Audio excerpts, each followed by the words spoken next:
That was a deliberate mistake to explain how not to do it. Please ensure your microphone is switched off and you're logged in, just like I didn't. Please move the microphone in front of you, but don't move it around. Thank you very much indeed. So I'll move on to the agenda. Do we have any apologies for absence? Chair, we have apologies from Councillor Petrovic. Thank you very much indeed. Disclosures of interest. Does anybody have any disclosures of interest? No? Thank you very much indeed. Right, can we confirm the minutes from the 5th of December 2024, which I think are supplied with the papers? So just a couple of items on there, Chair, if I may. On page 2, second paragraph, a request was made for a training session for all members on the policy and gambling-related activities. I was wondering what progress might have been made on that. And the second paragraph from the bottom, members requested a breakdown on the time spent by officers responding to service requests in the report for the next meeting, but I don't see that report in this meeting's papers. Okay, well, on the first item, perhaps we could note that and make sure that's on the training agenda. The second one, can we address that when we come to that report from the team? In the meanwhile, do we think the minutes are accurate? Can we take those as read? Thank you very much. So moving on, minutes of subcommittees, minutes from the licensing panel 20th of November and 15th of January and 19th of Feb. Any comments, or can we note those as accurate? No dissension. Agreed by acclamation. Public participation. I believe we have one question from Temple Grafton Parish Council. I believe they've not. They're not here.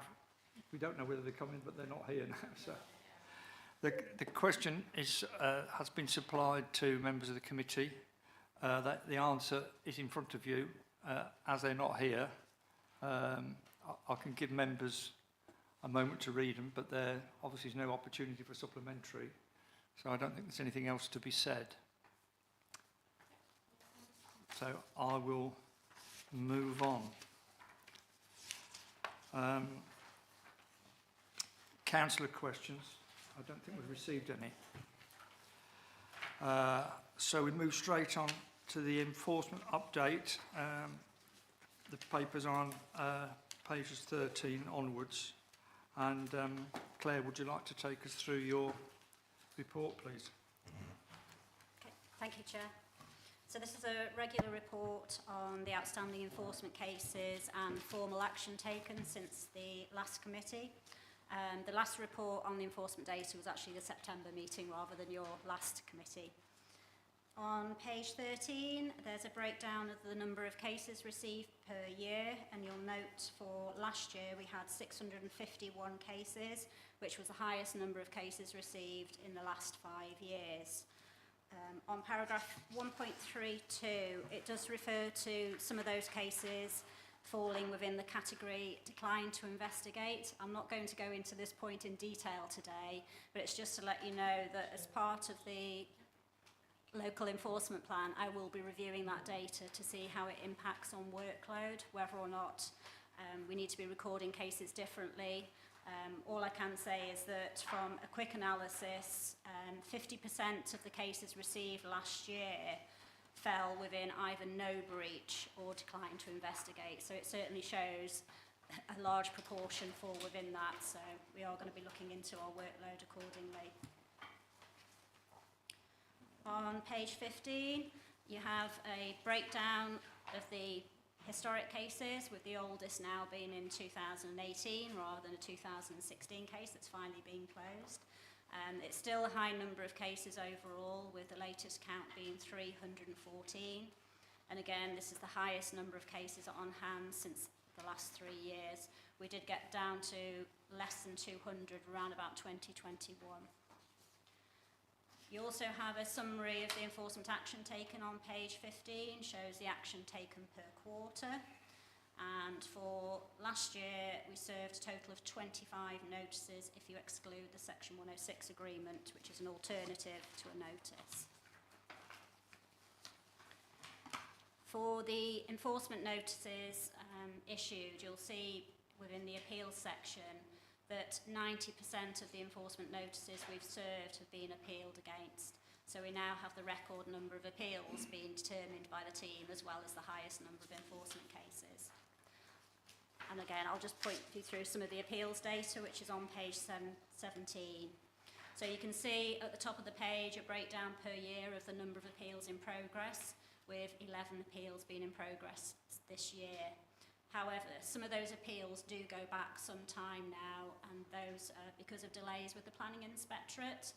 And as an example, the first two that are listed, Palmer Manor and land adjacent to Woodview, they relate to appeals against enforcement notices issued in the summer of July 2023. We've chased up the Planning Inspectorate this week just to see what's happening with those appeals, because we still haven't heard anything despite sending all our statements. And they've said they've finally been allocated to an inspector who intends to visit the site in June this year. So that shows a 2-year lag between the council serving the notices and then the inspector doing the site visit. So it does highlight that enforcement notices aren't always the best type of formal action to take, given those delays. Just to give you some confidence, all the notices that have been issued either November, December and January this year, they've all been dealt with by the Planning Inspectorate, and we've got start dates already on them. So they do seem to be now getting on top of things, but I don't know if they've been allocated to an inspector yet. It's very different from having a start date to then being allocated to an inspector to deal with the appeal. I don't propose to go through all the individual appeals today. I'm happy to answer general questions so that we don't prejudice the enforcement's and the council's case on any of those appeals that are current. In addition to the appeal workload, we also are having an increasing number of legal challenges, and they're set out on page 19. And as of yesterday, we've had confirmation that we have got a new judicial review on one of the decisions to decline to determine the planning application. So we just had confirmation yesterday on that. Other than that, the recommendation is that the report be noted, and happy to answer any questions. Councillor Mills. Through you, Chair. Thanks, Claire, as ever, for a good report. I don't know if I missed something. Why are we got this huge increase in? Are people? I don't know. Are people getting lax and? We've got an increase in appeals because we're serving more notices, and what's happening in every notice we serve, they are now appealing against. And what about enforcement? No, I mean we seem to increase enforcement, haven't we? We haven't had an increase in staffing yet within the enforcement team, so we've still got 2 seniors at the moment. The increase that's referred to in the answer to the question that you've been circulated, that relates to dealing with Section 106 matters on major sites, so it's not to deal with the generic enforcement case workload. Thank you. Councillor Wally-Hoggins. Thank you. If it's to do with Section 106 agreements on major sites, Claire, this is also a question for you, John, is why are these breaches not being picked up, you know, as an ongoing sort of scrutiny of the as the building work is ongoing? Because I thought that the planners allocated those sites were supposed to do site visits to make sure that all was well on those sites. I'm sure it's got a fancy name, but I'm sure that would help the workload, so because things could be stopped immediately, I suppose, rather than having to go through this protracted process and adding to your workload. The reason why the enforcement team haven't dealt with the cases that we've got 20 cases on our books at the moment. Those cases, if the council's going to take formal action, it would be injunction proceedings, which isn't something that we go into straight away. We would have to do some negotiations first. We have got a new compliance officer who is trying to be proactive so that we don't come to this situation on cases moving forward. We've also got a green space officer who we're hoping to use to inspect the landscaped buffer zones or open space areas. So moving forward, there will be measures in place so that hopefully we won't come to this scenario again. But at the moment we do have some existing cases where sites hadn't been inspected. There wasn't a regime for them to be inspected unless we had a request for a completion notice. And what we're finding is the developers have a Section 106 agreement which has various different things that they have to submit, and they haven't been submitting that information. So, John, can you explain why those sites haven't been visited? So that the developers have, it seems to me, they've been having a free-for-all, really, and chancing their arm, frankly, knowing that they weren't going to get visited, unless I've misinterpreted what we've just been told. Well, I think it's 2 points. One is, I think, fundamentally the council is not a clerk of works, but notwithstanding that, it boils down to resources and where this council has put those resources in the past. And a lot of the issues we're facing are sites perhaps were granted 2016, you know, from that period onwards. Now we've not had compliance officers for some time. We've reintroduced one. As Claire said, that's about looking proactively forward. We haven't had a green spaces officer at this council for some time. We've now recruited a green spaces officer again to help us be proactive moving forward. So it does come back to decisions around resourcing that have been made by the council in times of very difficult financial circumstances. And at those times the focus is rightly on the statutory things you have to do, and the sort of more proactive stuff often falls away. But fundamentally it comes down to decisions around resources and priorities. But say moving forwards, we're in a position now with additional resources coming on stream to deal with that. And as Claire said, we've got additional resources as well to try and tackle some of the these more historic cases that are also on the books. Councillor Curtis. Thanks, Chair. And just picking up on that, John, there in the budget, I think it was 2 or 3 years ago, there was an additional £50,000 allocated towards enforcement. So I'm just wondering how that was invested and what material difference that has actually made on enforcement. Yes, so we used it to fund some temporary resource in the team to bolster our numbers, and that's really helped us manage the workload over those years. It's we've had some vacancies in the team that meant we perhaps didn't get the additionality that we would have hoped. But yeah, you're right, Councillor, we did have that additional money that's gone into the team to bolster activities, and I think as Claire said, the increase in workload in terms of the additional notices we're serving is evidence of where that resource has really been spent. Thank you, thank you, John. I just had some other little sort of smaller questions, really. Claire, I was just wondering, sort of 3 things, if I may. You said that enforcement notices aren't necessarily the best type of action. So I just wonder if you could tell the committee what alternatives there might be. Page 19, 167, legal challenges and the tight deadlines impact on other workloads within the team. Is that, again, this is probably a naive question, is that a question of moving some of the caseload across the legal services and putting more resources into legal rather than yourselves?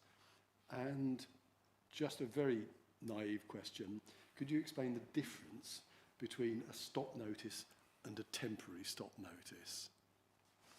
Thank you. In the first Yeah. question that you asked, Rather than enforcement notice, then it might be more appropriate to negotiate, but we do understand that some contraveners. So as an alternative to enforcement notice, there may be negotiations, but we appreciate that in some instances a contravener is just not willing to alter a development or for an activity to cease, so we do have to go down the formal route. We are looking at breach of condition notices where there's no right of appeal as an alternative, but there has to be a clear condition in place. Injunctions are the highest extreme, so we wouldn't go down that route. That would only be as a last resort, so I'm not encouraging the council to suddenly go down the injunction route. So it is really an enforcement notice, but to appreciate some of the delays with the planning inspectorate at the moment. We've done our first enforcement warning notice, which is where something may be acceptable in principle, but subject to conditions. So we have issued one of those at the end of last year, which was to try and encourage an application. However, for the particular site concerned, which I won't say what site it was, an application came in, but not for the development that we requested. So it didn't work effectively, but we're still going to explore that tool for other cases if they are deemed appropriate. Just as an additional factor, we did serve our first listed building temporary stop notice last month. That's a new measure that's been introduced where it requires works to cease immediately that are being carried out to a listed building without listed building consents. That's something new that we have, so we tried that last month. That might link me then on to the difference between stop notices and temporary stop notices. So a temporary stop notice, as its name suggests, only lasts for a temporary period.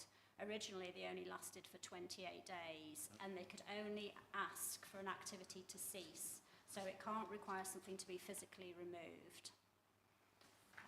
So it might be if material was being brought onto a site to create an area of hardcore, it would cease the importation of that material, but it couldn't require all of the hard standing to be removed.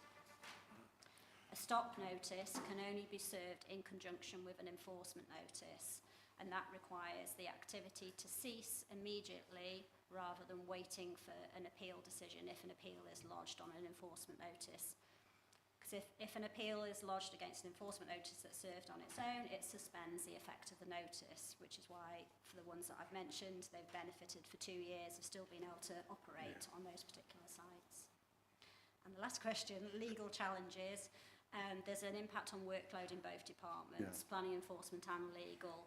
This report was referring to the enforcement workload. We have to provide witness statements, or we have to advise the barristers on matters of planning enforcement matters. So we are getting an increasing number of those. I understand that legal have made a growth bid for an additional resource, and that would be to look at injunctions, which is the route for the Section 106 matters that I mentioned for the previous question. So we are looking at additional resources for legal to help, because there's no point having a Section 106 officer in the enforcement team if we haven't then got the legal resource to back it up. So they run in parallel. And I think that resource has been agreed at council. Agreed, yeah, which is good. Thank you very much. Jenny. Thank you, Chair. Sorry I'm late. I had a meeting that overran, but I'm not, and as I wasn't here at the beginning of this discussion, I hope what I'm going to say is appropriate to the discussion that's being held, because I'm well aware that a lot of enforcement time is taken up when conditions which residents thought were in place are not in place, and they actually then take up a lot of time asking questions about it and getting really quite excited. Are we missing a process? Because I'm well aware of some medium-sized developments where the planning consultant meets up with the residents, puts up an exhibition, talks to them about what's possible, what's not possible. And those residents then go away thinking that their voice has been heard and that conditions will be imposed. When they come to put those conditions on, there often are reasons why they can't be imposed.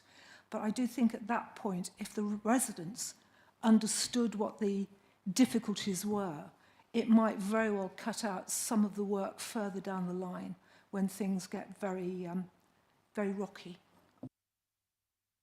I think that's really a matter for development management in terms of what conditions are attached on planning permissions and whether or not they have a statement of community involvement and consultation with residents prior to an application coming in. Normally it's only the major applications that they would have an exhibition of the type you've described. For planning conditions that are reported to the enforcement team, then if it's reported to the team, then we do investigate it.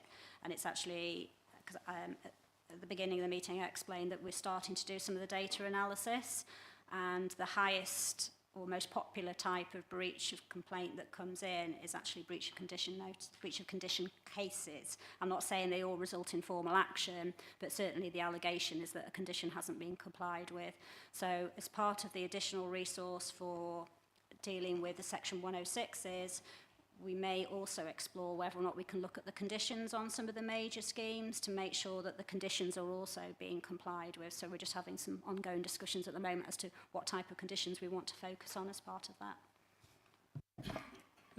Before you go, I think that this is a bit you may not have missed, because, John, you were explaining that we've got an implementation officer, which presumably would cover Jenny's point.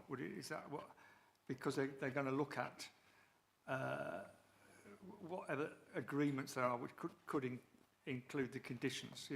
Am I right in saying that? Is that Well, the bit that Jenny's missed? No, I think Councillor Fradge's point is, how do I put this delicately, promises made by applicants that cannot be kept or cannot be implemented, and how do we... Not worth the paper they're not written on. Indeed, yes. And yeah, there's no way of resolving that because we cannot control what promises a developer makes. Now we do encourage pre-app to try and get that level of engagement, but I think that the learning point is it's great for residents to engage with the developer at the pre-app stage or exhibitions, but I suppose it's making sure they then follow it through to the planning application stage and ensure that what's been submitted matches what perhaps was promised, and also if the residents are expecting something, that they articulate those expectations through their comments to the planning application stage. But Councillor Rock, your point, as you missed, Councillor Fradge, was we have now got a compliance officer, so we're in a better position to monitor the conditions, but those conditions have got to be right in the first place. So may I just come back slightly? Yeah, please. That's my point. If that discussion at some point could be had with the residents who've got high expectations and they understand once the conditions are in place what's possible and not possible, it might cut out a lot of difficulty along the track. Chair, if I may, I wonder whether we have a member working training programme, whether we need a session on conditions for members so members can articulate that to parishes. Now, obviously we can't cover everything, but what we could cover is the limitations of the planning system. I think I can guess which site you're referring to, Councillor. Yeah, I think I am sort of expecting when we get to the end of this particular section, I did want to discuss what we can do in terms of a training workshop and that sort of thing, because I'm detecting there is perhaps possibly some need for improving the understanding of how enforcement and when we've got a decision made, how that is going to be monitored afterwards. But thank you, Chair. Is that loud enough? Just clarification, really, at the table on page 13, 1.2.1, where you mentioned, as we've spoken about in the past, about DTIs and no breach, and the fact that adds to the workload, come what may anyway. But when we look at those numbers, 651 and 577, the increase there, are we comparing like with like? I'm not quite sure whether you were saying at one point we're not at the moment, and that the 651 does include DTIs and no breach, and the previous year doesn't. Either way, in your opinion, then, what do you see, again, you covered it off in part of it, what do you see are the underlying reasons or the reasons for this increase? Is it because of members reporting or public or what? I'd be interested to get your take on it, Claire. Okay, through you, Chair. So 2021 was the new local enforcement plan, and that allowed us to decline to investigate certain types of breaches if they weren't identified within the 3 categories of prioritisation. However, not all of the team were recording those. We just simply declined to investigate them. So I think probably from 2022, we started recording them. But what I found through going through the data analysis is that each officer has been recording them differently. So I can't rely on the accuracy of the data, which is why I stopped including it in the reports. But I am going through it very carefully as part of the local enforcement plan review, the initial stages, which is looking at the data first. We're having, we had a team meeting a week ago where we highlighted the discrepancies. We're having a follow-up workshop towards the end of March to clarify when they should be recording them as a decline to investigate and when they shouldn't, which is the more important thing. So a large proportion are currently logged as decline to investigate when actually they have been investigating, they've been to the site and they've done a lot of investigation. So I'm actually happy that we have been looking at 651 matters. Yeah, the proportion that a genuine decline to investigate is actually going to be very low compared to what I previously thought was happening. If I might then, so the second part is, that I suppose, is do you see this increase, whatever the increase is, if you like, because of the DTIs and that, where do you see that coming from? Is there a pattern developing here that we, within the data? There just seems to be a general increase in people, whichever source that may be, either parishes, ward members, members of the public, local neighbours. There's just general increase in people reporting matters. But the main concern I have is that everything that's reported isn't necessarily a breach, and that's where you've got potentially the 50% of 600 aren't actually a breach of planning.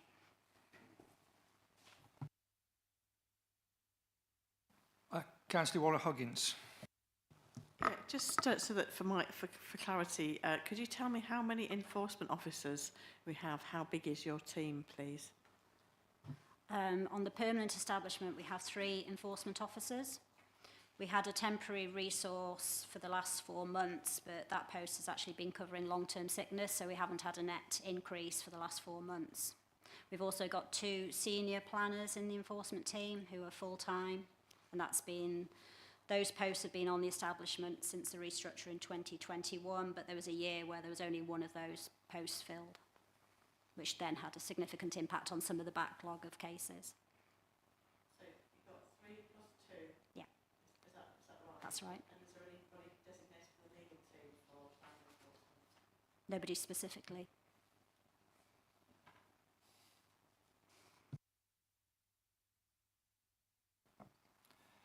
Councillor Shenton. Thank you very much, Chair. To follow up on something else you said earlier on 1.4.4 on page 16. I put a note here. The appeals generally go to PINs, don't they? And you said that the length of time to get a date appears to be decreasing. What is that, considering that some were 2 years, we've quoted one that's roughly 2 years, what is that falling to now, and where, and you know, will we see 2025 cases being dealt with in 2025 in your opinion, or are we still some way off that yet? From memory, the oldest 2 appeals, it took a high number of months before we got a start date. When you get a start date, that's when you're given a timetable for when you need to do your appeal statements. So that took months. For all the notices at the end of the table, excluding Tyburn Cottage, so Olm Park, Holmes House, Welsh Road, Cotham Lodge, the start date, PINs sent a start date letter almost within a month of the appeal being lodged. So something has changed. I've been told that the planning inspector were given additional resources. So it seems like that is now gradually filtering through. but we don't know when they will get allocated to an inspector. It's very different for submitting your statements to when you actually then get allocated inspector who will do the site visit and determine the appeal.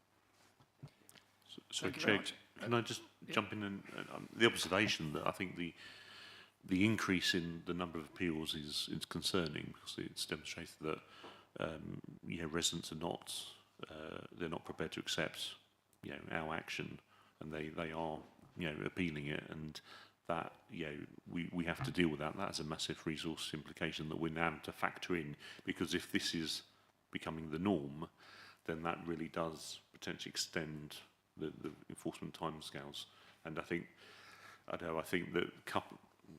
don't want to say it was COVID, but there does seem to have been a change in recent years where more people are reporting things, and then those who are being investigated are not accepting the strong arm of our law, if you like, which is disappointing, I suppose. Yeah, before I got to Councillor Curtis, who's on my list. Oh, you want to give way, do you? But can I just come back on that? Because I was going to do this at the end, but I'll do it now. This business about what appears to be a patchy timing arrangement in PINs, and because it looks like they're responding to immediately now, and some are aged. I'm presuming we're not being singled out at Stratford District. Do we know what the experience of other local authorities are? I think you're alluding to possibly a change in society, or possibly a change in advice that applicants or residents are getting from their advisors, where it's worthwhile challenging all these things.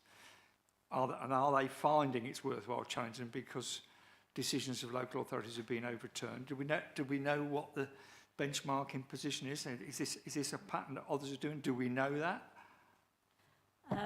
In terms of the delays with the planning inspector, I understand they're national because they were publicising on their website the delays that it was taking to determine lawful development certificate appeals and enforcement appeals.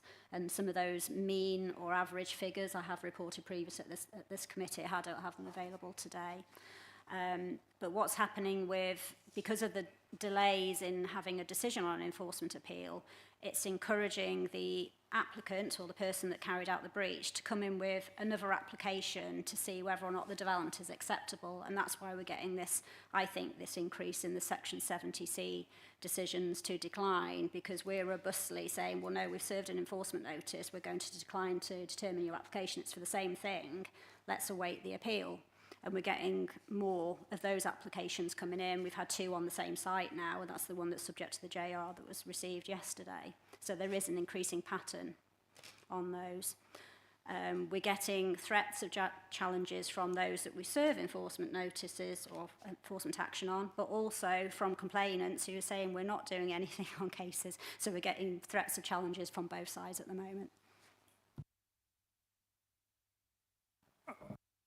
Are you in a position to ask your question?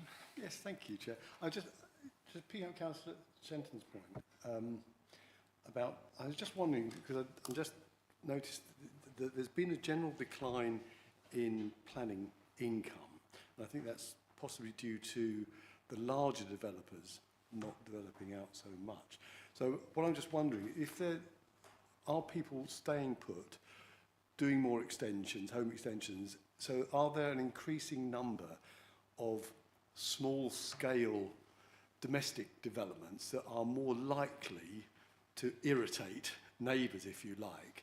And so I just wondering, are there more small-scale developments that see this increasing in complaints? Because people aren't moving so much because we're pretty much in a recession. To be honest, the householder breaches are probably the least of our worries. There may be a breach, but usually it's not expedient to take enforcement action. It's the non-householder breaches that are taking up the bulk of our work and then result in enforcement action. Councillor Wally Hoggins. Yeah, do we do any benchmarking for our enforcement team against similar sized planning authorities to see, efficiencies that can be made, etc., you know, by comparison. And the other question that I've got is with regards to the currently being written development plan.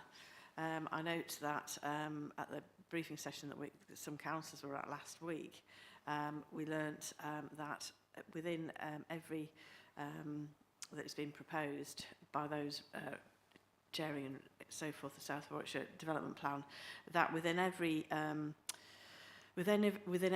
development of 500 or more houses, that there's going to be gypsy and traveller sites. Now, we know that historically, was it between 10 and 12 pitches on there? So the question that I've got is, I think that we need to be ready for some fairly significant increase in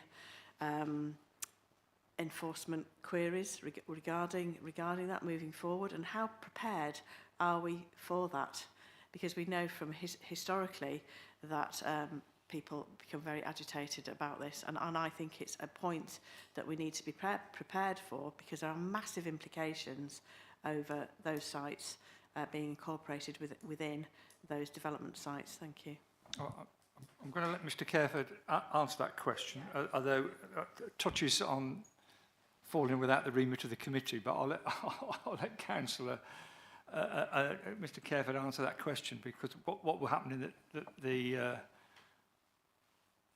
the forthcoming plan is some way away, and it may. But I'll defer to the advice from Mr Careford on that. Thank you, Chair. I think I'd view it slightly differently.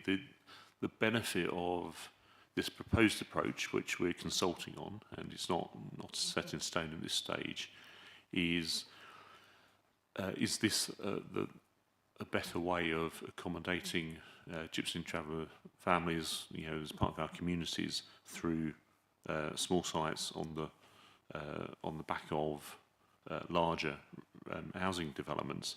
And the benefit of that, if we can achieve that, if we can significantly increase the supply of our sites, then what that will do will strengthen our ability to deal with unauthorised sites, because quite often what you've got is gypsy and traveller families moving onto land because they've got nowhere else to go, and the argument being, well, if we don't go here, where else do we go?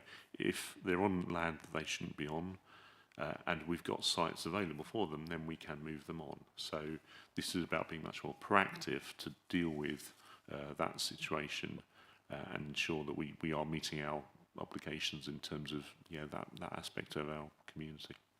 Oh, perhaps Claire to do benchmarking. I was just going to comment on the benchmarking. We've identified a small group of authorities already that we're going to start doing the benchmarking. I have got some information on the number of notices they've issued, which does vary. So I've already started making contact with those authorities to see how they've been able to deliver those types of notices. So that's certainly something we're doing as part of the local enforcement plan review in any event.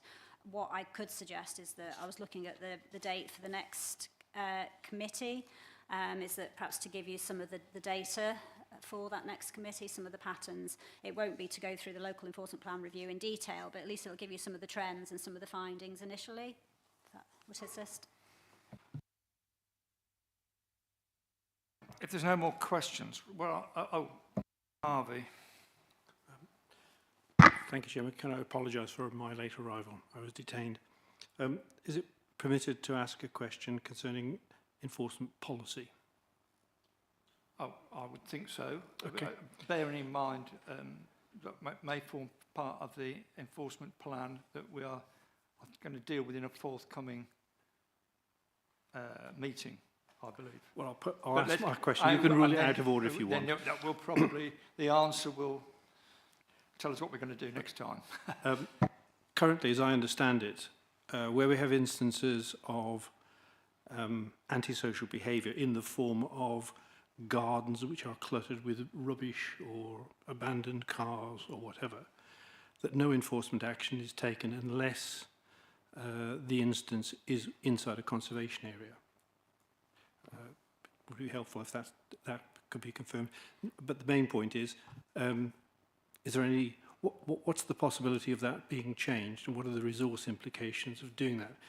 And I say that because I have in my ward at least one such instance, and I feel embarrassed about the council not being in a position to do something about it. It's offensive to neighbouring properties, and it has detrimental effect on values and amenities, etc.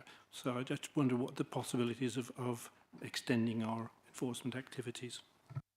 The local enforcement plan is clear that we only look at untidy sites if it's in a conservation area or affects the setting of a listed building. This was done specifically to make, at the time in 2021, when we were trying to reduce the overall types of matters that we were looking into. There are other options for the council to look at those sort of matters as well. There's the empty homes, environmental health, if it's matters of vermin or rats infestations, which is sometimes the common thing that's referred to. So there are other avenues to explore. Through enforcement, it would have to be a Section 215 notice where there's a right of appeal to the magistrates' court. So we didn't think that was an effective use of council resources when we were already struggling with having a reduction in the enforcement team at that time. Again, as part of the local enforcement plan, if there's suddenly a high demand for the council to look into that, it may be that other matters would have to then be adjusted because given the existing resources are not increasing in terms of the day-to-day enforcement officers. Can I just ask, we did used to have something, did we not have some, perhaps this is a 215, an untidy land notice, is that was it? That's what I mentioned. Yeah, and perhaps when we get to the next report, we could just touch on that as well to inform us when we do come to the enforcement plan, because that would presumably a matter for councillors to determine what is in that plan and what that priority is. And as the question is asked about the level of resource implications that might be should councillors decide on a different priority.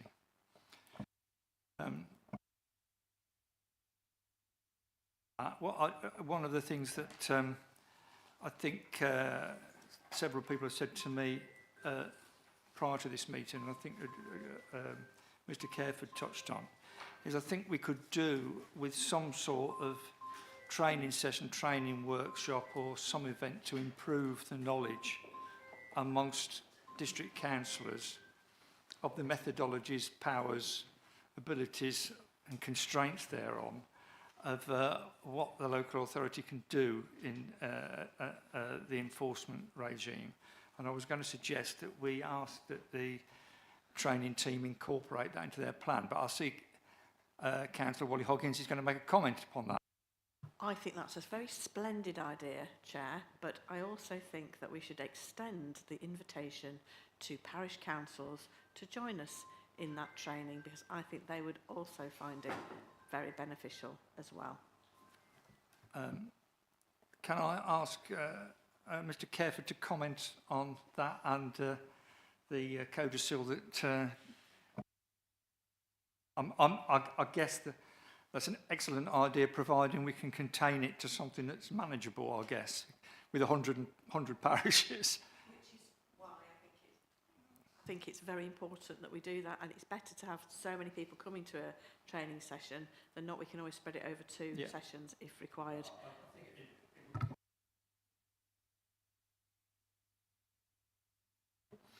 If I initially comment on it, then John may want to expand on further. The enforcement training has been on the training programme for members, and I keep getting chased to see when we can provide it. Because of the local enforcement plan review, it is going to involve a significant amount of time, certainly for myself, and it's myself that normally does that enforcement training. So you can either have the option of having an external enforcement trainer to give you the training on the enforcement, but then it won't be giving you any cases that are related to the district. So my preference would be for myself to do the training, but after I've done the local enforcement plan, or for it to be part of the local enforcement plan review, where it's more giving you knowledge on how we currently operate and what the potential alternative options are, and seeking members' views on what the priorities are. I would rather that be by councillors initially. I'm happy to do something for the parish councils, but I think it would have to be a very separate type of training session for the parish councillors. before I come back to Sarah, I think there's a slight swings and roundabouts issue here. It might be a good idea to have that training interaction before we did the local plan on the one hand, because that could inform what we want to do in the local plan, on the plan. And the same could be said of an external trainer versus the internal train, because as you point out, it's been on the books for a long time, and getting somebody in from outside, assuming the finance portfolio holder who's very keen to spend his money, I'm sure. There's, you know, we've seen this backlog here. I'm concerned about another drawdown on the valuable resource that we've got in Claire's team. So there are swings and roundabouts in that, it seems to me, and I think perhaps the views of the committee would be helpful in what everybody else thinks, because a lot of brains are better than one, sort of thing. But and I'm sure Sarah can contribute to that. Councillor Whalley-Huggins will surely do that, Nigel. Yes, just to say that I think two heads are better than one, and it might be better to have two training sessions, so we could have the external trainer doing one session and the team doing the next. That would surely sort of make the workload a little bit more manageable. I think it's really important that we get this training done, because I think we're facing with the development plan. All of us know my inbox has got many of them, particularly in one parish, that I do sometimes wonder if the people just wandering around making notes, really. But that, I think it's more important to get to perhaps do a hybrid, that we have the external trainer and an internal trainer. And you know what? I don't know why it would need to be different for the parish council. I think it'd be good for them to hear some of the things that they need to know. I can't see how it would need to be separate, really. But you know, rather than adding to the workload of multi-layers of training sessions, just have one big one. Thank you. Councillor Olivia Hatch, I'll use both names, shall I? I was just thinking that the parish forum would be a good place to have an item of sort of enforcement, sort of, it might not be, they could have a brief session for parish councillors. Anyway. Councillor Shenton, I think what I'd like to end up in a moment is giving some steer to officers as to what we'd like to do. Can I take Councillor Shenton? Yeah, I mean, I think to a certain degree, I agree with what you're saying in that the danger is that if the enforcement team and the local enforcement plan is informed by the parishes and the district, the whole thing becomes a bit of a logistical nightmare, and no decision ever gets made, because everybody wants everything. It's as simple as that. Everybody wants more than the local enforcement team can deliver, and that was the idea of the original plan, in that it degraded, if you like, the types of enforcement that could be dealt with and in what order, and that has to be the priority. There still has to be prioritisation, in my opinion, because we don't have the budget, quite simply, to expand the enforcement team to this level that people want. We have to also remember that the enforcement is not a statutory service. If I'm correct there, I think I'm correct. You know, the danger is, if you like, that the more people involved, no decision gets made, and the whole thing becomes problematic, because we already know that, you know, I have, if I look just in my area, and Claire knows all the cases in my area, and I would dearly love some of them to be dealt with, but you know, I have to be pragmatic and realistic about this, and so I don't pressurise, because the local enforcement plan is there. I'm for, but we're in danger of, in my opinion, of getting into the operational aspect, Well, and well, I don't think Yeah, that's for would us. you like to summarise them? If you're saying you're in favour of some training. In favour of some So I think training, but not in favour of us directing. So we've got some options here. Do we involve the parishes? I'm conscious John is going to contribute to this. Do we involve the parishes? Do we have an external trainer and get it done quickly? Or do we defer it until such time as the enforcement plan is done? And Claire's got a bit I say, she'll never have more time because there's always, as you say, always an unmet need. So I think that, you know, there's three options there, I think. Let's see what John's.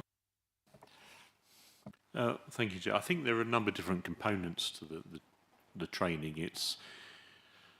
First, it's about understanding how planning enforcement works, its powers and its limitations. I think that's one aspect. I think the other aspect is how this council then wants to prioritise its enforcement service. And I think they are slightly different. So I think we can go away and work out the best route through all of this. But I take the point. There is a real need, I think, to manage expectation from particular residents. And I think the fact that we're getting such a high number of enforcement complaints come in that are then we decide are not breaches of planning enforcement, or we decline to investigate. I think that's saying that people were the level of understanding as what is a breach of enforcement is not there. So yeah, there's a real piece of I think managing expectations, and it's all involved in the local enforcement plan. But yeah, we can take it away and work out the best format for delivering that, and it could be different routes for different sectors. I think the parish forum venue is a really good way of giving the headlines.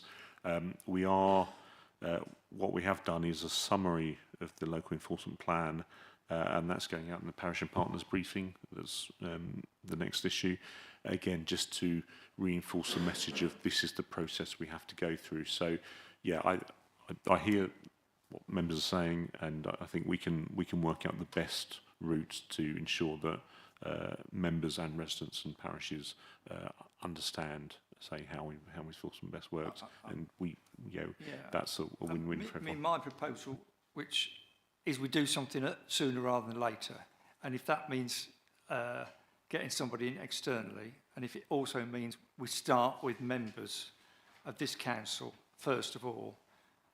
My proposal, and others may disagree, but I suggest we do that now, and let's get on with something. Is there any, if that's a steer that the committee wants to give, is that supported, or has anybody got a different view? So if I may, Chair, what I can do is speak to the Mr. Nash, who heads up on the member working development group, the training, and we can work out timescales for that, because it's also the availability of slots for members to attend indeed, as well. Yeah. Thursday evenings is always tricky.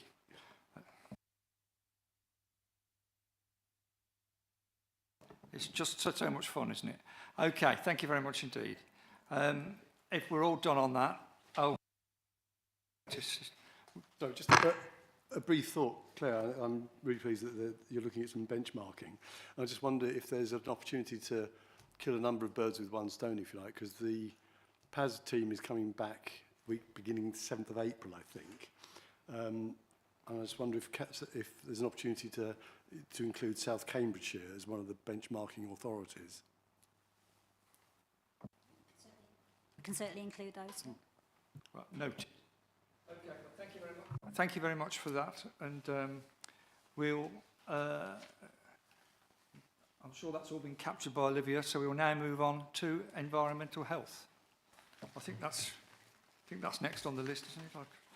I've done that from memory, so it is indeed. Chair, 2 minutes? You want a 2-minute break? Oh, it might be. Members may welcome that. Yes. 2-minute break then. I defer to the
Right.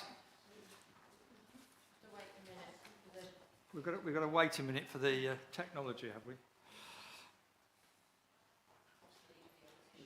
Yeah, well, she's just getting a cup of tea, I think.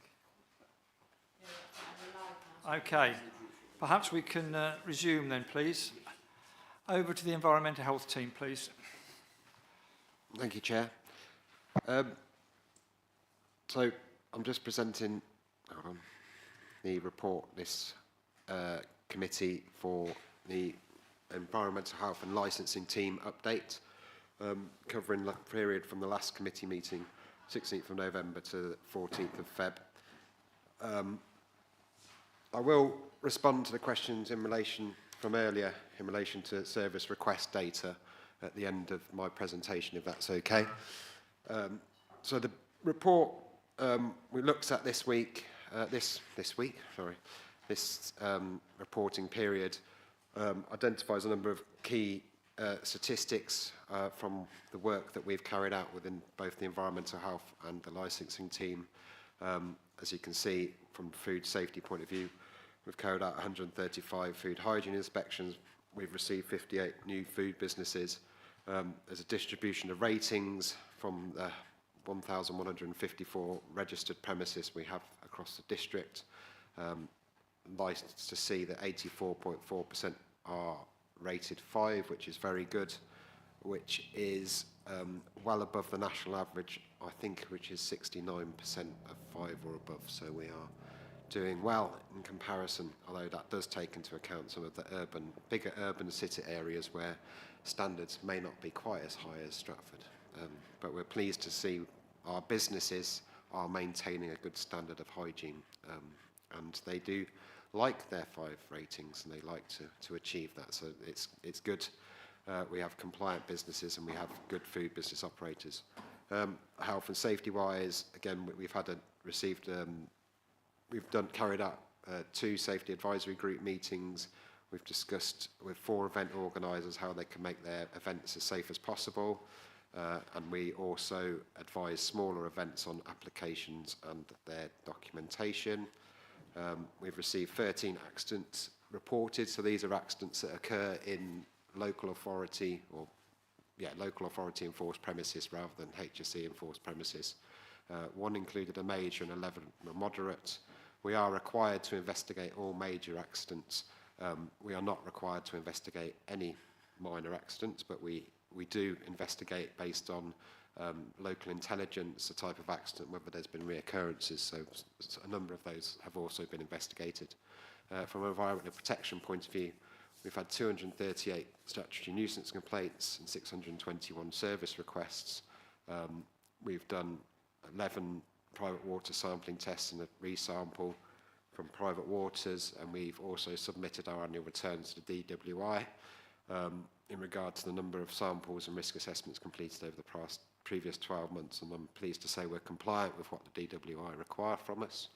In relation to formal action, so there's a link in the report to a case where we successfully prosecuted a gentleman in Ilmington for an accumulation of carcass and waste material which was attracting vermin, successfully prosecuted with a fine and cost of totalling £2,424. So that was a good result from our environmental protection team and our legal team. Licensing wise, again, it's been a fairly busy licensing period. So there was a table of what license applications we've had in over that period. We have had a licensing panel in, as you can see from the notes from the subcommittees, which led to an 8-week suspension of a taxi driver. So that's the kind of end of that report. What I would want to just sort of caveat that a little bit with, if it's okay with you, Chair. So I appreciate some of that data on its own doesn't necessarily give us a representation of comparison of what we've been doing. So what I've been collating for our next report is actually a comparison of data from the past 12 months and previous 12 months, so we can actually see an annual comparison of work that's come in. The other request I appreciate from members of the committee last time was in relation to time taken to do service requests, which we have been working on. Unfortunately, we have an issue with that we are using a database called IDOCS Uniform, which doesn't, it's not very helpful at getting information out of, to be honest with you. It's particularly in relation to time recording. And also, officers aren't always using the same database to record their time. So we have a mixture of databases where time's recorded. Sometimes officers aren't recording time on any database because they're busy getting on with the job and they're not recording that time. So the data which we have got out of it, to be honest with you, is inaccurate, and I don't want to give you inaccurate information because I think that would be an unfair assessment probably of my officers and unfair to you to give you inaccurate information. So that's why that information wasn't currently included in the report. It's something I will continue to work on, but it will mean we need to change the way we record information on our databases, and it means the officers need to change the way they're recording their information as well. I think probably, so practically there's quite a lot of work to do around that, and that's going to be, it's going to take some time, so I can't promise that we're going to have that data for you immediately, and it might take some time to build up a picture of what that data looks like as well. So I will be able to do some comparisons of the last 12 months and the previous 12 months at the next report, if that's helpful. The other thing I would say is that with environmental health and licensing, we are a very sort of proactive service. So we have service plans for our proactive work, so things like food inspections. We kind of know how many food inspections we've got to come in. We know how many, say, pollution permit inspections we've got to do per year. But the rest of it is reactive. We're very difficult to predict on how long these things take. So we could have a service request. For instance, I talked about accidents investigations. We've had, 13, and probably each one took 20, 30 minutes. It was a small, a touch base with the injured person, touch base with the business, identify if there's any issues. If we have a serious accident, that can take an officer 3 or 4 weeks worth of work, which we are currently investigating as one of those serious accidents. So it's, whilst I'm happy to go down that route, the time spent on each service request planning application is so vastly different. I don't know whether it's beneficial for you to have it, because it's sort of how long is a piece of string, to be honest with you. An inspection can take anywhere from 30 minutes for a very low risk inspection where we're just checking floors, walls, ceilings, there's no high risk inspection, to an approved premises which could take 4 or 5 hours to carry out a full inspection on. So whilst I don't want to tell you what you want, I'm wondering what the benefit of that information is for you, but we will continue to look at the best way we can get the data out of our what is our database at the moment, to be able to provide better information for you, I guess, for this report.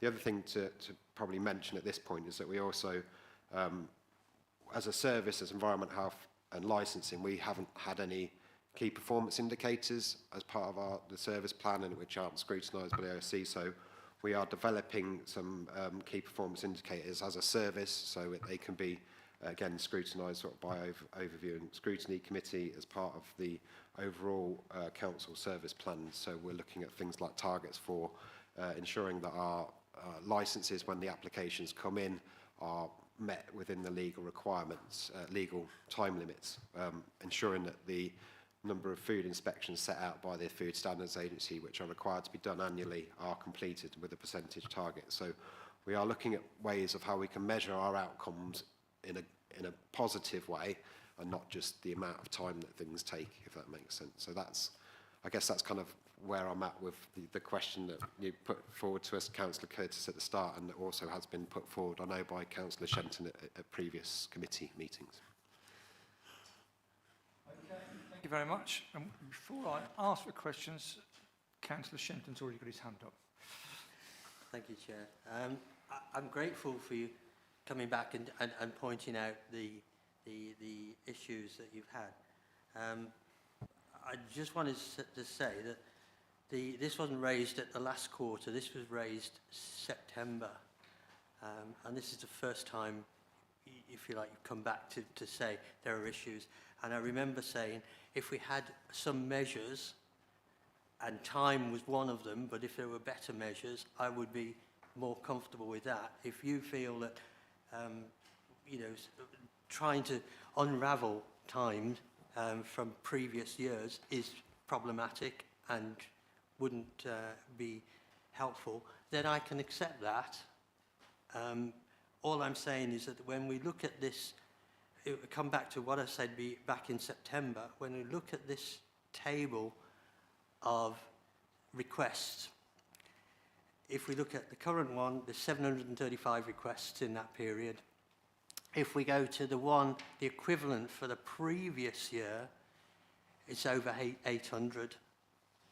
Now, from that table, my point always was, you cannot tell what your level of service is, how much time, whether you've got enough resource or not.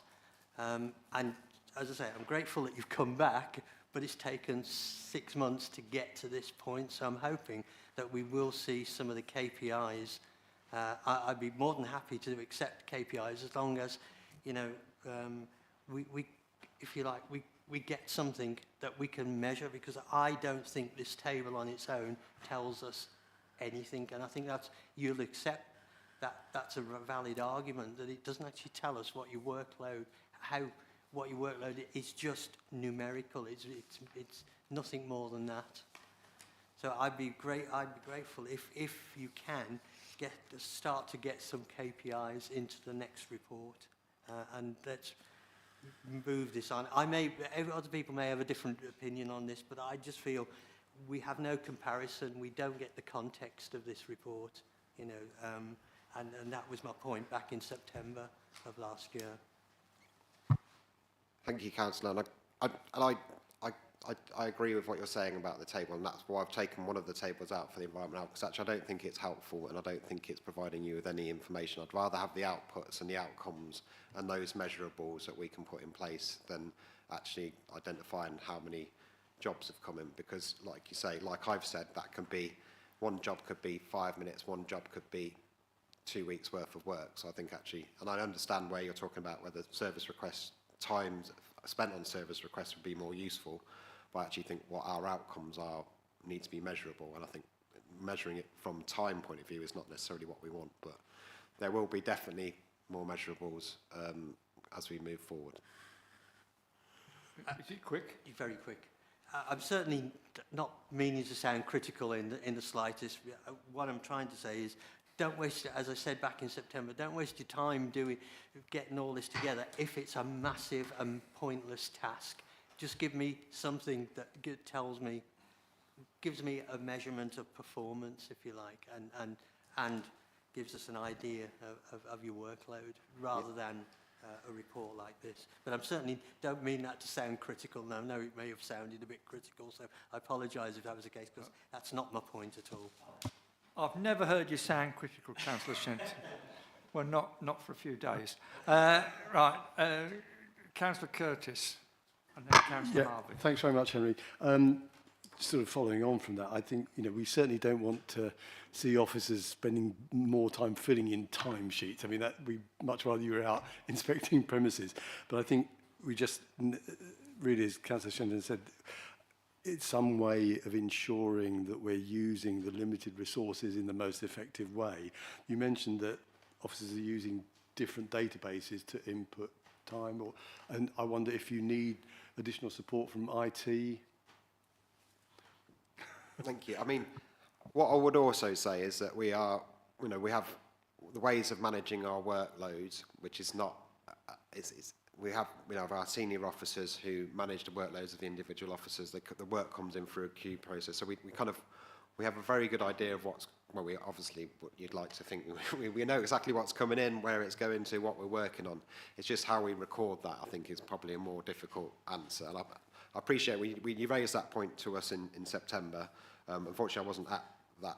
I don't know. I don't think that was pre me, but I know we appreciate. So we are a little bit way down the line. So it's something I haven't let go of, but it's also something it's slightly more complex than we may have first thought. So maybe when we suggested it last time, it was slightly more different. What I would say is that we can work on that, but I think there are better measurable outcomes than looking at just how much time officers have spent doing things, and which is what we're actually going to be producing.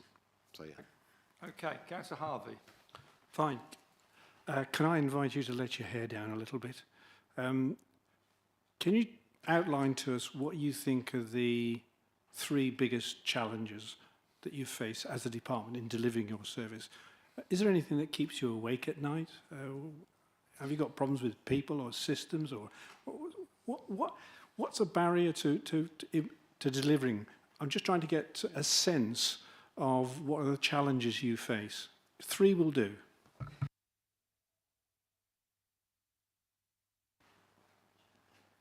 I mean, I'm not sure that I'm in a position to answer that question in this committee format, but I appreciate the question. You know, resource in which we're addressing, we've had an uptake in resource thanks to the budget, so that allows us to tackle some of the more proactive work, which helps us to reduce the reactive work. So actually, one of the things we need to do more of is proactive work. So we need to get out to businesses to give them advice in the first place, so we're not then going back to them and having to hit them with enforcement, which costs us more money and costs us more resources. So proactive work is something which we've already addressed through resourcing. Yeah, I think that's probably the main concerns is resourcing. But I think actually we are resourced to where we need to be at the moment. Obviously, I'm always going to say we need more resources, because that's what any sensible manager would say, wouldn't they? But actually, in reality, given the increase in our resource budget, then we are getting to where we need to be. I'm not sure I have any further. Well, if I can rush us along, because we have a dog poo to deal with.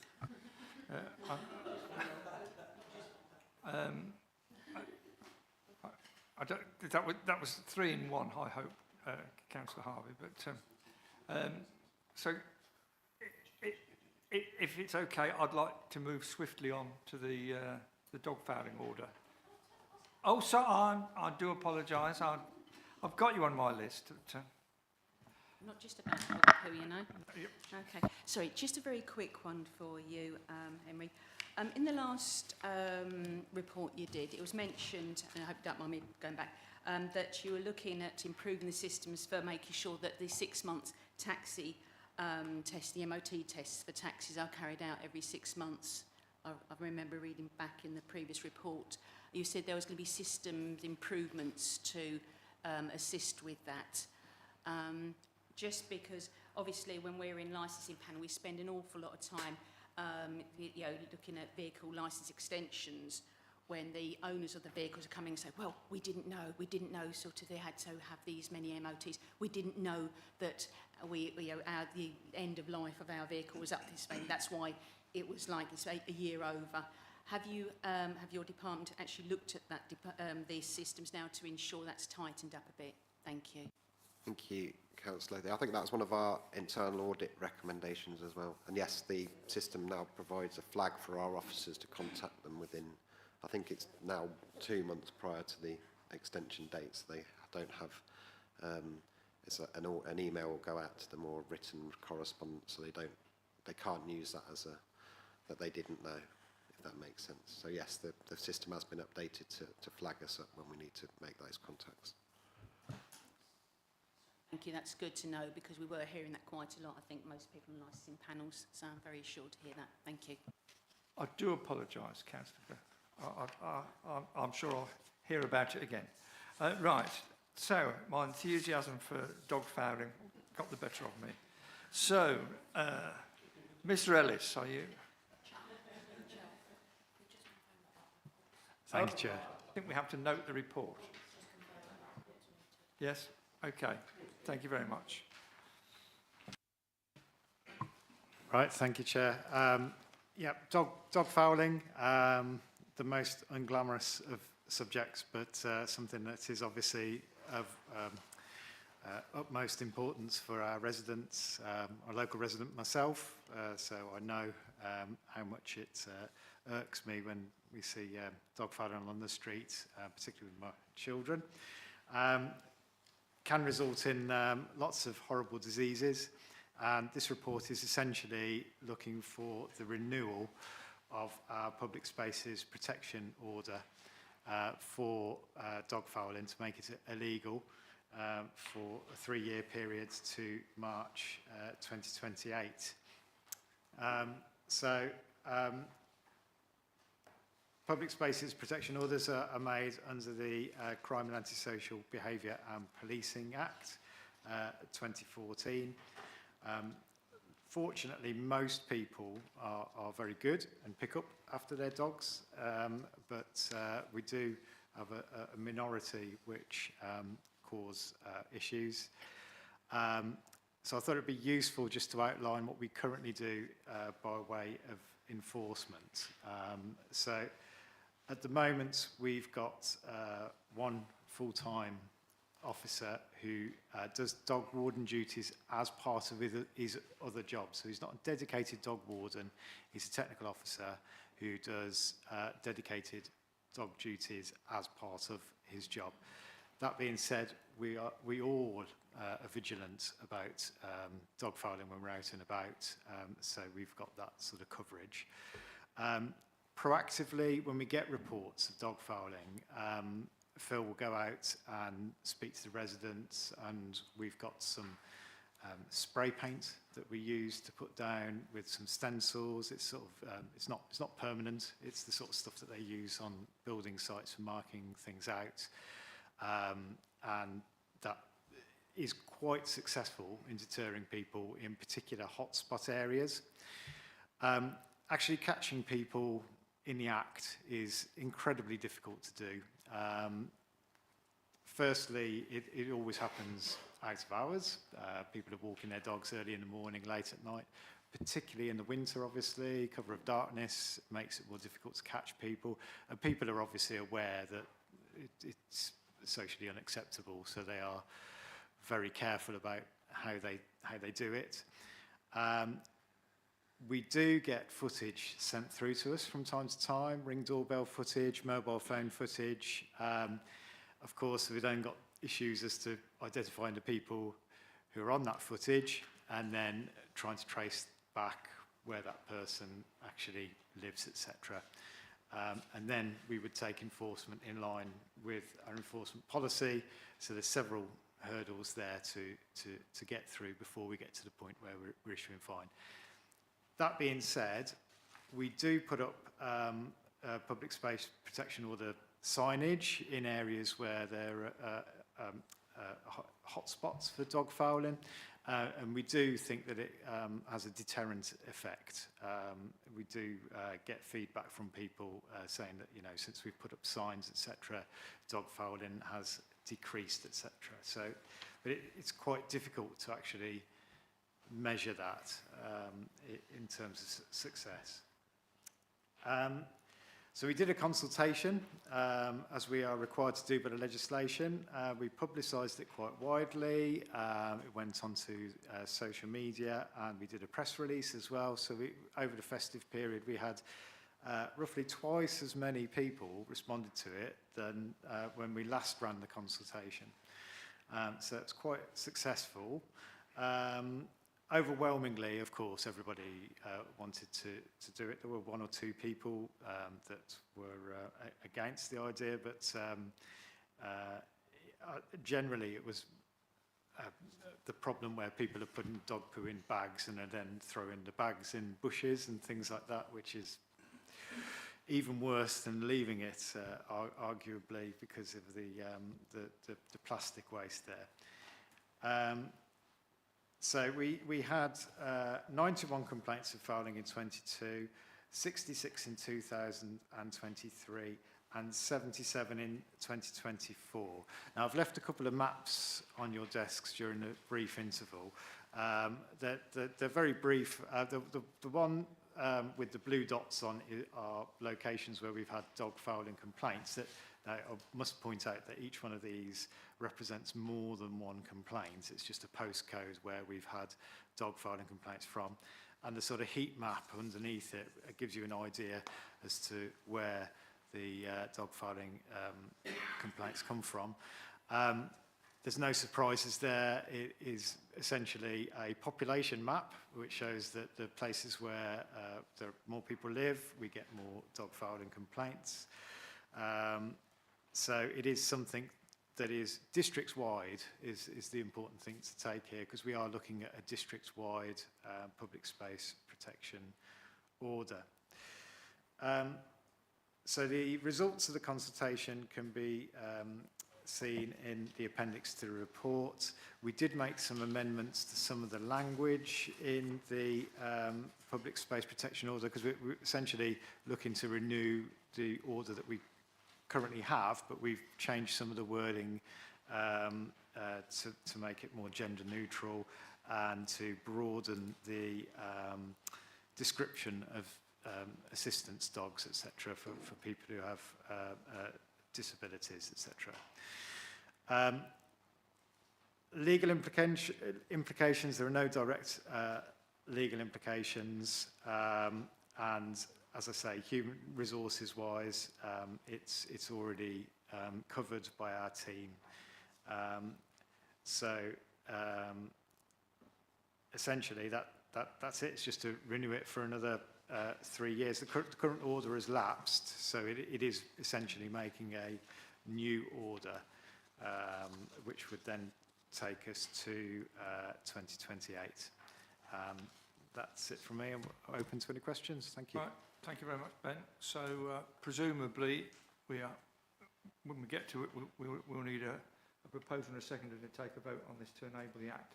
So we've got questions from Councillor Mills and Councillor Fradgley, I think. Thanks, Mr. Chairman. Thanks, Ben, on this.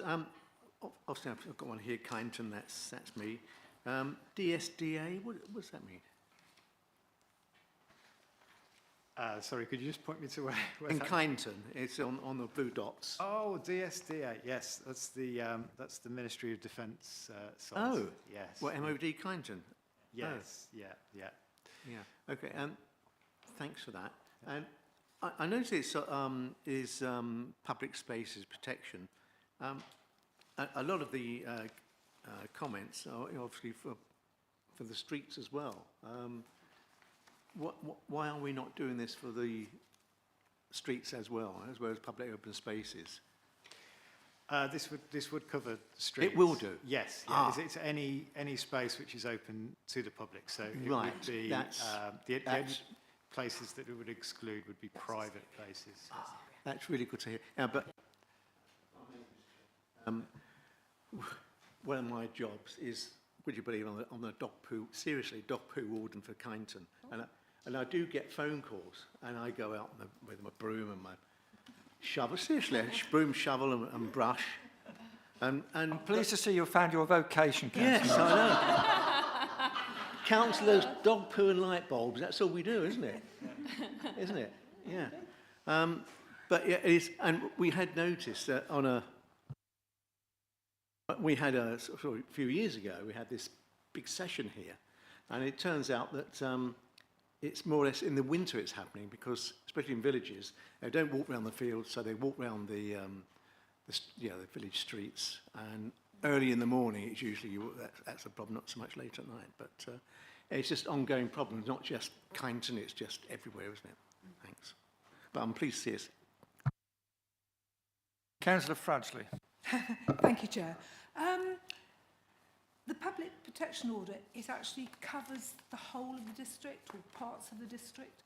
I've had particular complaints from an estate in Stratford, and I'm not sure if that's been adopted yet, so it might still be under private management. So how does that work? That would be covered by the public space protection order. So yeah, it's any place which is open to the public, either by virtue of it being a highway or people are invited onto it. So if people are permitted to access there, then it would be covered by the order.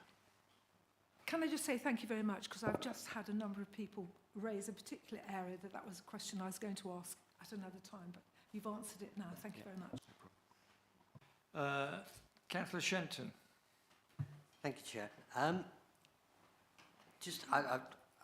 broadly obviously in support of this, being a dog owner myself, and I see the issues in Henley and Wootton Wain. But part of the public space protection order is the right. Is the issue you could issue tickets. So, and part of the measure, if you like, of how effective it is would be to see the instances go down or tickets go up, or, you know, there's a measure. So thinking about that, do we know how many tickets were issued under the previous public space protect, or the current one,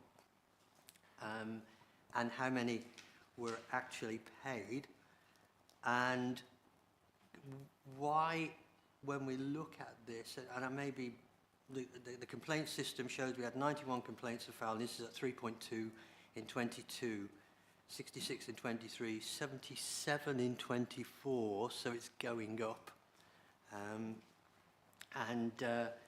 As you quite rightly say, I may change the wording slightly of what you said, but you said catching people in the act is difficult.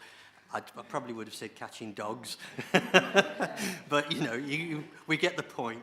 And I know PSPO signage goes up in those hotspots, but have we issued tickets?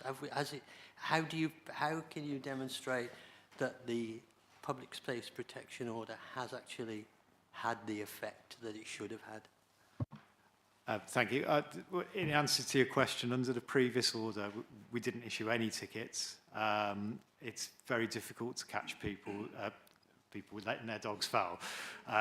So we haven't actually issued any for a number of years. And in fact, the last time where we got to the position where we could issue a ticket, we'd identified someone fouling, we'd identified the person. It turned out that they were under the age of 16, and so we're in line with our enforcement policy. That wasn't something that we pursued. It was a case of some stern words to the parents. So it is something that is very difficult to deal with, but like I say, if we've got the backing there and the legal means to do it, means we've got that tool available, and it remains something that it has a deterrent effect, which is very difficult to measure. And a lot of people that responded to the consultation actually said that they thought that it was already illegal, and why were we looking to renew this order, where in actual fact this is the order that makes dog fouling illegal. I think, if I may just intrude, I think Ben and I had a conversation about this before the meeting, and if I can quote you, I think you said that by and large, if you speak to somebody, we never have that complaint about that person again. So the warning is usually sufficient, but if I'm quoting you, I'm not claiming any credit. Just very quickly, because we've got people on the list here. Yeah, so just coming back slightly on that then, because of what you've just said, do we record where we've actually had a conversation with people, and is that on our database or on, it can't be on the police database, I wouldn't have thought, but it's on our, because it's a local issue, but do we record that on a database of some kind? Yes, we do. Yeah, the uniform database that Henry was talking about earlier, we would record on there when we've given verbal advice or action that we've taken as a result of that, whether we've been out to spray paint or put signs up or things of that nature. But like I say, it is normally very difficult for us to be able to identify perpetrators. So it is normally area-based action that we would take as a result of it. I think that clarifies it. It's an area-based action rather than recording individuals or speaking to individuals, because it's almost impossible to deal with it in that way. Yeah, okay, that's fine. I've got Councillor Grocott, Councillor Harvey and Councillor Mills on my list, so I'll fire away then. you're at the top of the list, Councillor Thank you. I think Councillor Shenton covered most of the things that I was going to ask, but just following up from that, obviously there's a deterrent effect of having this order in place. You know, you're not proactively chasing dogs around, just make sure they're not going to lay their eggs anywhere.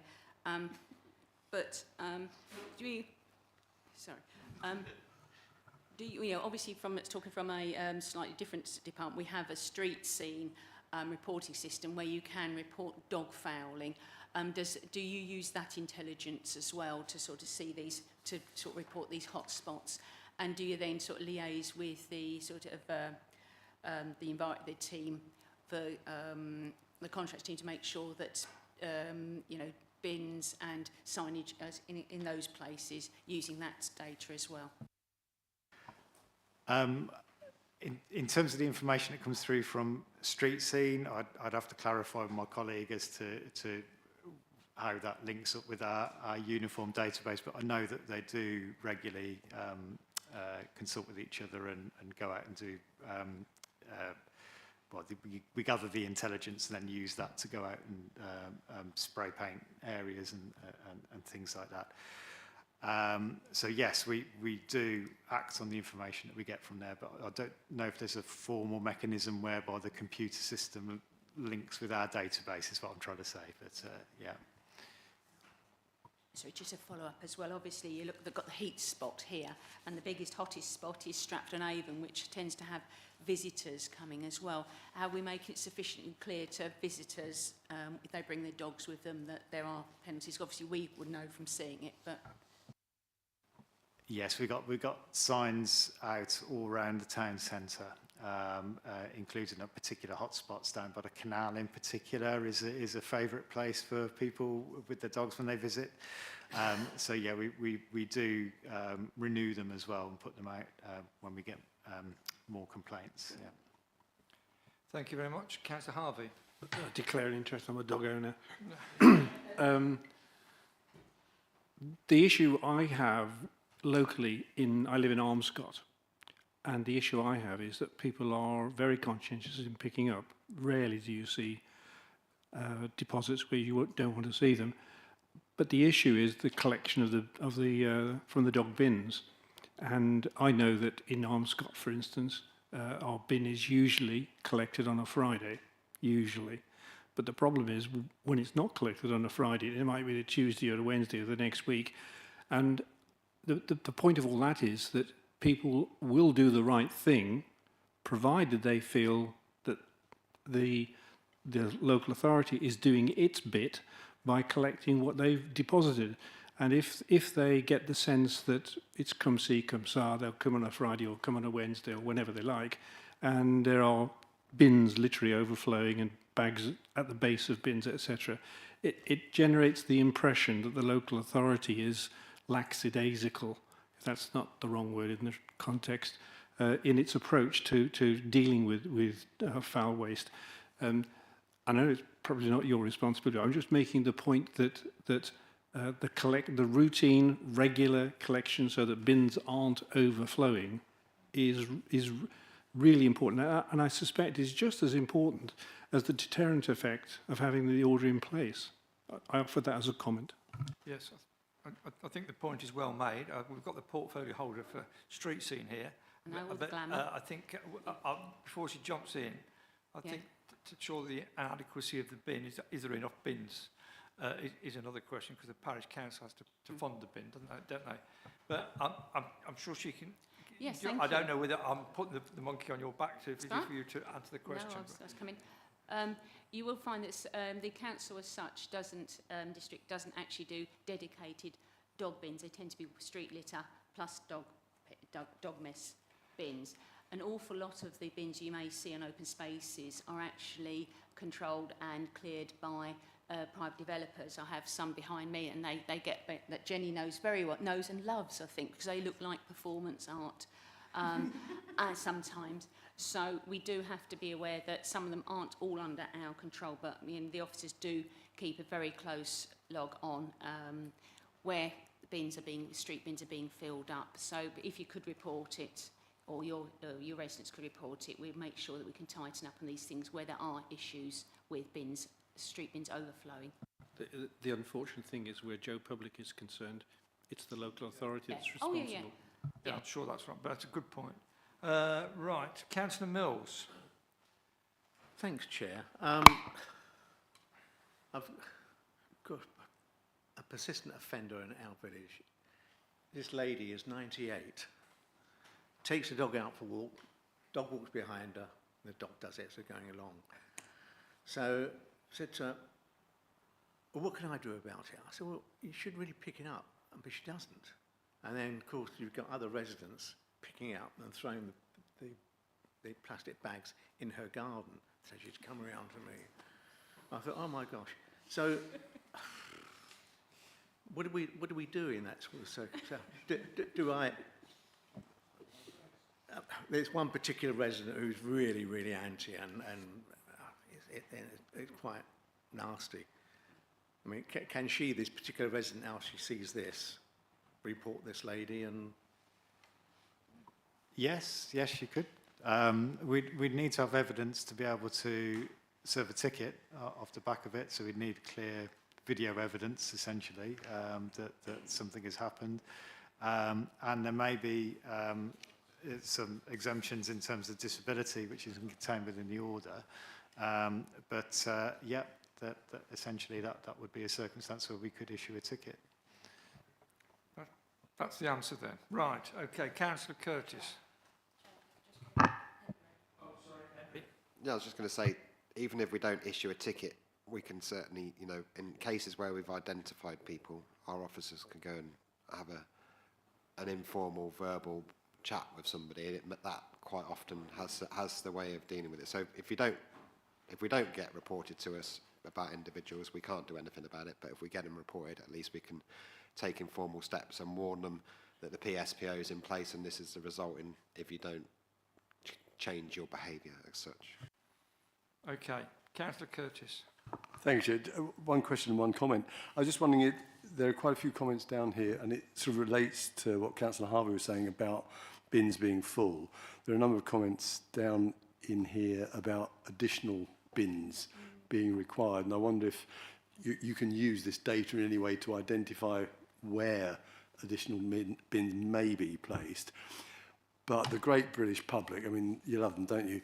The Shottery Fields, there's the children's play area over on Shottery Fields, where there was a notice, no dogs, you know, dogs and small children don't really mix very well. Somebody took down the notice, no dogs. I mentioned I bumped into Craig walking across in the car park. And I have to say, fantastic response by the team. Within a week, a notice had been put up, taken down again, I think. Now, one has been put up sort of above reasonable sort of head height.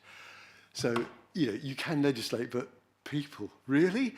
But the question was, can you use any of this data to inform where additional sites may be used?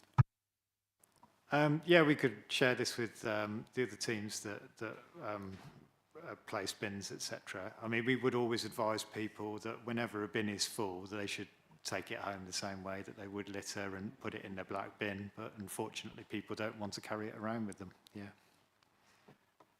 Councillor Wally-Hoggins.